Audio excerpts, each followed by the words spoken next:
प्रिय क्रांती मित्र हो, जय भीम, जय अशोक, जय संविधान, जय भारत। सन्माननीय खासदार डॉक्टर श्रीकांतजी शिंदे आपणास क्रांतिकारी जय भीम। माननीय महोदय, मी भीमपॅन्थर राजेश गवळी आपणास पत्रकार आणि आंबेडकरी साहित्यिक या नात्याने आज खुलं पत्र लिहित आहे।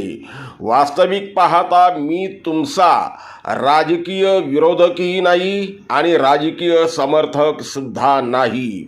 तुमची विचारधारा वेगळी आणि माझी विचारधारा वेगळी आहे। आजवर मी माझी लेखणी ही सत्ताधाऱ्यांच्या आणि विरोधी पक्षांच्या अयोग्य जनहित विरोधी ध्येय धोरणांवर टीका टिप्पणी करण्यासाठी खर्ची घातली आहे।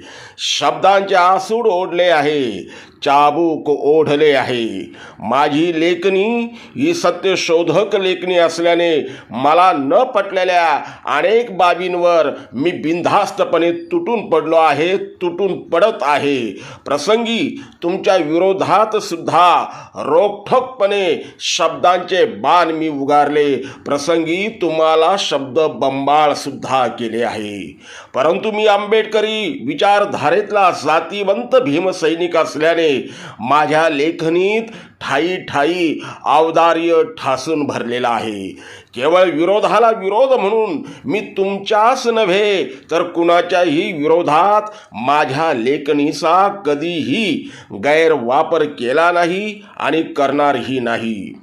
खासदार महोदय, जिथं जिथं तुम्ही लोकोपयोगी मानवतावादी कार्य केलं तिथं तिथं मी सर्व मतभेद बाजूला ठेवून साऱ्या विचारधारा बाजूला सारत पक्षभेद विचारभेद मोडीत काढत तुमची भरभरून प्रशंसा सुद्धा केली आहे।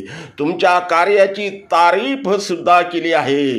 अगदी कोणत्याही परिणामांची तमा न बाळगता बिनधास्तपणे लोक काय म्हणतील मुळात याची चिंता माझी स्वाभिमानी लेखनी कधीच करत नाही। जे वाईट आहे त्याला डायरेक्ट कडकडून वाईट म्हणणारी माझी लेखनी कर्तृत्ववान व्यक्तीची पाठ सुद्धा थोपटते। कर्तृत्वावर शब्द सुमनांची वर्षाव देखील माझी लेखनी करते, कारण माझ्या लेखनीला विकत घेणारा कोणीही माईचा लाल पैदा झाला नाही, होणारही नाही। म्हणूनच आजवर तुमच्या विरोधात लिहिणारी माझी लेखनी आज मात्र तुम्हाला सॅल्यूट करण्यासाठी, तुमचे कार्य कर्तृत्व जगाला ओरडून सांगण्यासाठी पुढं सरसावली आहे। खासदार महोदय, तुम्हाला सॅल्यूट ठोकण्याचे कारण म्हणजे हल्ली राजकारणी लोक दिलेला शब्द पूर्ण करत नाही, ते फक्त कधीही पूर्ण न होणारी पोकळ गॅरंटी देत असतात। अशा बेभरवशी राजकारण्यांना जोरदारपणे चपराक देत तुम्ही आंबेडकरी जनतेला दिलेला शब्द पूर्ण केलाय। तुम्ही तुमच्या वचनाचे पालन केलं, म्हणूनच मी तुम्हाला सॅल्यूट करत आहे। तसं पाहता तुम्हाला मी अगदी फार कमी म्हणजे क्वचितच भेटलो आहे। शिवसेनेचे राष्ट्रीय प्रवक्ते आणि माझे बंधू मित्र माननीय राहुलजी लोंढे यांच्या माध्यमातून आपली पहिली भेट झाली, परंतु आमदार खासदारांच्या पुढं चमकोगिरी करण्याची माझी प्रवृत्ती नसल्यानं मी शक्यतो आमदार खासदारांना भेटणं टाळतो। म्हणूनच तुमची आणि माझी भेट फार कमी झाली आहे। आपली प्रत्यक्ष भेट जरी कमी झाली असली तरी मी माझ्या लेखनीच्या माध्यमातून तुम्हाला रोजच्या रोज भेटत असतो आणि तुम्ही सुद्धा तुमच्या कार्याच्या माध्यमातून मला रोजच्या रोज भेटत असता। आज सुद्धा मी तुम्हाला जो सॅल्यूट ठोकणार आहे तो तुम्हाला नव्हे तर तुमच्या कार्यकर्तृत्वाला, तुमच्या कार्याला सॅल्यूट ठोकणार आहे।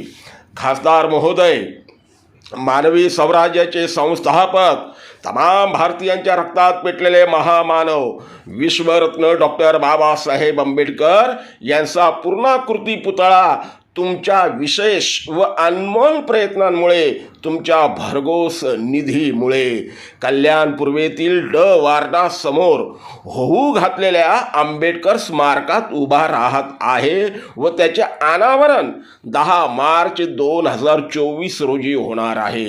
वरकरणी पाहता तुमचं हे कार्य अनेकांना क्षुल्लक वाटेल, कारण महामानव बाबासाहेब आंबेडकरांचा पुतळा उभारण्यात असं कोणतं विशेष कार्य आहे? भारतातील बहुतांश भूभागावर महामानव बाबासाहेबांचे पुतळे असताना डॉक्टर श्रीकांतजी शिंदे यांनी आणखी एक पुतळा उभारून असं काय विशेष कार्य केलंय, असा रास्त प्रश्न उपस्थित होऊ शकतो आणि ते खरं सुद्धा आहे. पण हा निव्वळ पुतळा नसून तो आंबेडकरी जनतेच्या संघर्षाचा विजय आहे. तुमच्या वचनपूर्तीचा हा पुतळा साक्ष आहे.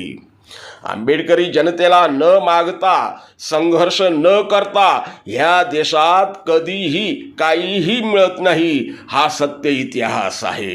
सुमारे 12 वर्ष आंबेडकरी जनतेने संघर्ष केला, अविरतपणे संघर्ष केला. त्यातून हा पुतळा उभा राहिला म्हणून त्याचे जास्त अप्रूप आहे.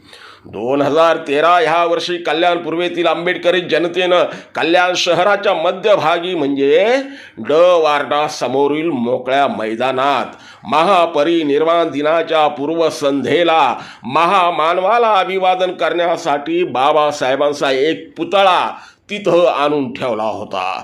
परंतु त्यानंतर हा पुतळा एका रात्री गायब झाला आणि कल्याण पूर्वेतील संविधानवादी जनता पेटून उठली. त्यातूनच काही ध्येयवेड्या तरुणांनी त्याच जागेवर बाबासाहेबांचा कायमस्वरूपी पुतळा उभा राहावा म्हणून आमरण उपोषण आरंभिले. आम्ही मरू पण पुतळा बसविल्याशिवाय मागं हटणार नाही, असा भीम निर्धार ह्या तरुणांनी केला होता. त्यांच्या उपोषणाची दखल स्थानिक आमदार गणपत गायकवाड यांनी घेतली व त्यांनी काही दिवसांनी पुतळ्यासाठी 50 लाख रुपये निधी जाहीर केला. त्याच दरम्यान 2016 मध्ये म्हणजे विश्वरत्न डॉक्टर बाबासाहेब आंबेडकर यांच्या 125व्या जयंती दिनानिमित्ताने वार्डा समोर विश्वभूषण डॉक्टर बाबासाहेब आंबेडकर सार्वजनिक जयंती महोत्सव समिती समता फेरी आयोजित जयंती कार्यक्रमात सहभागी होण्यासाठी खासदार महोदय तुम्ही आला. त्यावेळी अभिवादन समिती व समता फेरीच्या कार्यकर्त्यांना जनतेला संबोधित करताना तुम्ही म्हणाले होता की विश्वरत्न डॉक्टर बाबासाहेब आंबेडकर यांच्यासारख्या महासूर्याला, महानायकाला, महामानवाला फक्त पुतळ्यात बंदिस्त करून ठेवू नका. त्यांच्या भीमविचारांचा प्रचार आणि प्रसार करण्यासाठी, संवर्धन होण्यासाठी आपण भीमविचारांचे भव्य दिव्य स्मारक उभारूया. तुमचे हे विचार सर्वांना पटले.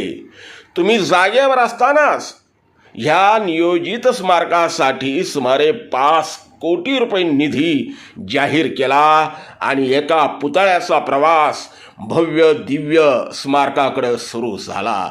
इथूनच या स्मारकाची सारी सूत्र खासदार महोदय तुमच्याकडे आली आणि तुम्ही ती सारी सूत्र पद्धतशीरपणे हाताळली आणि आज 10 मार्च रोजी या भव्य दिव्य स्मारकामधील आंबेडकर पुतळ्याचा अनावरण समारंभ या राज्याचे मुख्यमंत्री असणारे तुमचे कर्तबगार वडील माननीय नामदार डॉक्टर एकनाथराव शिंदे यांच्या महामंगल हस्ते पार पडणार असून स्मारकाचे काम सुद्धा अंतिम टप्प्यात आलेले आहे आणि आंबेडकर जयंतीपर्यंत हे स्मारक सुद्धा जनतेसाठी खुलं होईल अशी अपेक्षा आहे. प्रदर्शन हॉल, प्रशासकीय दालन, कन्सेप्ट थीम, होलोग्राफी शो, वाचनालय, उद्वाहन, प्रसाधनगृह अशा अद्ययावत विविध सोयी सुविधांनी युक्त असणाऱ्या सदर स्मारकाच्या कामासाठी महाराष्ट्र शासनामार्फत महापालिका क्षेत्रातील मूलभूत सोयी सुविधांचा विकास व डॉक्टर बाबासाहेब आंबेडकर सामाजिक विकास योजना तसेच महापालिका निधीतून आजपर्यंत सुमारे 17 कोटी रुपये निधी वापरण्यात आला असल्याची माहिती आहे. सदर स्मारकाच्या भूखंडाचे एकूण क्षेत्रफळ सुमारे 1365 स्क्वेअर मीटर असून स्मारकाच्या इमारतीचे एकूण क्षेत्रफळ 540 स्क्वेअर मीटर एवढा आहे. इमारतीच्या पहिल्या मजल्यावर सुमारे 8 फूट उंचीचा सुशोभित चौथरा बांधून त्यावर 12 फूट उंचीचा ब्रॉन्झ धातूचा डॉक्टर बाबासाहेब आंबेडकर यांचा पूर्णाकृती पुतळा उभारण्यात आला आहे. त्याचबरोबर ह्या ठिकाणी डॉक्टर बाबासाहेब आंबेडकर यांच्या जीवनावर आधारित विविध घटनांचे प्रोजेक्टरच्या माध्यमातून प्रक्षेपण, थीम व्यवस्था, वाचनालय, होलोग्राफी शो, तैलचित्र व म्युरल्स इत्यादी सोयी सुविधा विविध कक्षात निर्माण करण्यात आलेल्या आहेत. तसेच वृद्ध व अपंग व्यक्तींसाठी उद्वाहनाची सुद्धा व्यवस्था करण्यात आली आहे. खासदार महोदय, आणखी काय लिहू? तुमच्या ह्या कार्याबद्दल जितकं लिहिलं तितकं कमी राहील. शब्दांना पाळणारा, वचनाची पूर्ती करणारा तुमच्यासारखा लोकप्रतिनिधी मिळणं ह्या देशात दुर्मिळ झालं आहे आणि आमच्या कल्याणला ते भाग्य लाभलं आहे. फक्त चुनावी जुमले आपल्याला ऐकायला मिळतात. खोट्या आश्वासनांचा पाऊस पाडत कधीही पूर्ण न होणारी फडतूस गॅरंटी देणाऱ्या राजकारण्यांच्या भाऊगर्दीत तुम्ही उठून दिसता. तुम्हाला अलीकडंच संसद रत्न पुरस्कार मिळाला आहे, त्याबद्दल तुमचे मनपूर्वक अभिनंदन आहेच आहे.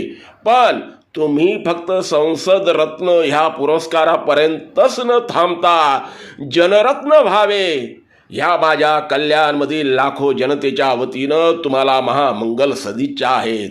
हो, तुम्ही जनरत्न पुरस्काराचे हक्कदार आहात या दुमत नाही. बाकी पक्षीय मतभेद राहणारच आहे. दोन विचारधारेतली ही दरी असल्याने हा वैचारिक संघर्ष होतच राहणार आहे. जिथं जिथं मला तुमचे धोरण जनहित विरोधी वाटेल तिथं मी नेहमीप्रमाणे बिनधास्तपणे तुमच्यावर तुटून पडणारच. आणि जिथं जिथं तुम्ही जनहितवादी भूमिका घेऊन मार्गक्रमण कराल तिथं मी शब्द सुमनांचे पूल बांधणार. ही माझी पोकळ गॅरंटी नव्हे, तर माझा शब्द आहे. आणि माझा शब्द हा भीम अनुयायाचा शब्द असल्याने तो अंतिम असतो. खासदार महोदय, तुम्ही आता झटताय त्याच पद्धतीनं जनतेसाठी झटत राहा आणि मला तुमच्या कार्याच्या प्रशंसेबद्दल लिहिण्याची अधिकाधिक संधी द्या. विस्तार भयास्तव इथंच थांबतो. पुन्हा मी तुम्हाला भेटेल, अर्थात माझ्या सत्यवादी लेखणीच्या माध्यमातून, आणि तुम्ही मला भेटा तुमच्या लोकहितवादी कार्यातून. नमो बुद्धाय. तुमचा क्रांती साथी भीम पॅन्थर माननीय राजेश गवळी. प्रिय क्रांती मित्र हो, भीम पॅन्थर या आपल्या हक्काच्या यूट्यूब चॅनलला कृपया सबस्क्राईब करून आम्हाला विषमतावादी शक्तींच्या विरोधात लढण्यासाठी बळ द्या, शक्ती द्या, ऊर्जा द्या. कमेंट करा, लाईक करा, शेअर करा.